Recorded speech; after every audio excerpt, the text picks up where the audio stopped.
me today, I would like to talk to you about one of the most common reasons that women actually lose desire in their relationship. So I always say I am the therapist whose favorite clients are the best friends who friend zoned each other.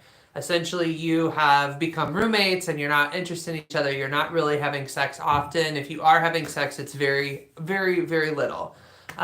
So one of the reasons why women lose their desire is actually being passive as lovers and passive in their sex lives. So here's an example of how you may be passive and how that's impacting your desire. So sex is about being an active participant, like you thinking about the things you're interested in and the things you want to do and talking about them, right? So I had this client who said that her husband starts sex the same way every time, and basically he rolls over in bed, he grabs her boob, and then she thinks, here we go again, and then she just dissociates.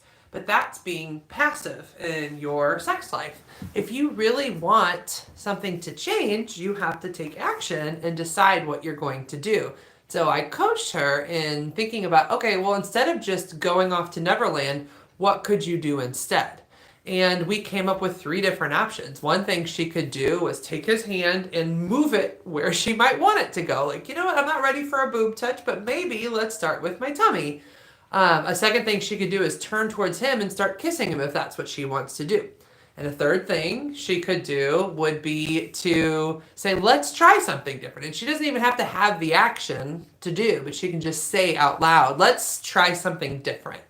And that's the key here. So many women are just letting their men in heterosexual relationships run the show. And what it does is it destroys your desire for sex.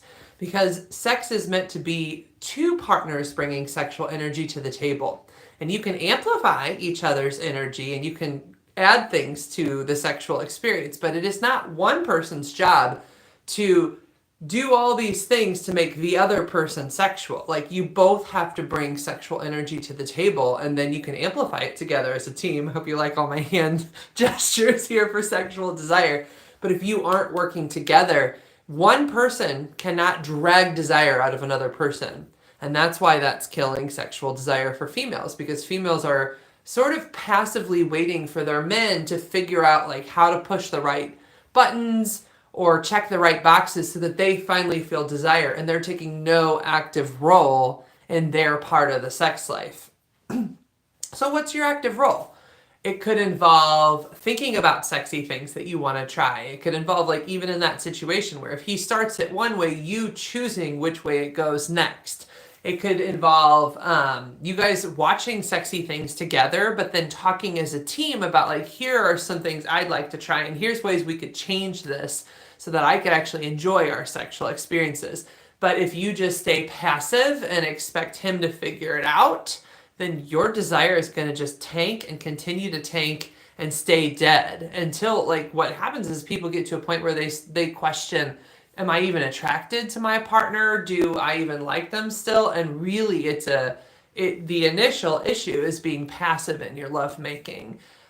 So I'm Angela Skurtu. Please visit me at therapistinstlouis.com and submit a contact form. You can like and subscribe. Submit comments below about how you've learned to empower yourself sexually and take back your sex life if you are somebody who's had to learn that. And then also, please come to my event. It's February 15th. It is called Dinner with a Sex Therapist. It's at the Schlafly Bottle Works in Maplewood, and I would love for you to attend. You can go to Eventbrite, look up Angela Skurtu, Dinner with a Sex Therapist to find the event tickets. Thank you.